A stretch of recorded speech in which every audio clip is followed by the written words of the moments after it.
আসসালামু আলাইকুম। চলে আসলো আমার সেই ডার্ক চা নিয়ে। দেখি কেমন হয়েছে, ফার্স্ট টাইম খাচ্ছি।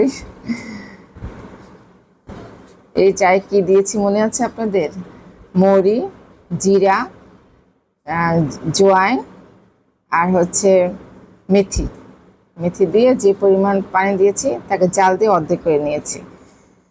আমি 1 গ্লাসের মধ্যে ভিজিয়েছিলাম, আর 1 গ্লাস পানি, 2 গ্লাস পানি দিয়ে জাল দিয়ে 1 গ্লাস করেছি। আমার জন্য 1 কাপ পানি নিয়েছি, দেখি কেমন লাগে।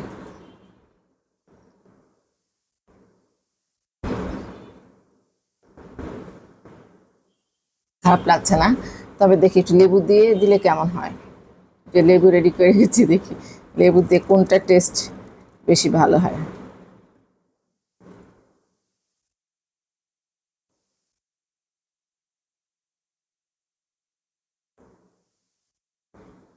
লেবু ছাড়াই টেস্ট ভালো, বেশি ভালোই লাগছে। ধন্যবাদ সবাইকে। আশা করছি আপনারাও বানিয়ে খাবেন এই ডায়েট চা। আল্লাহ হাফেজ।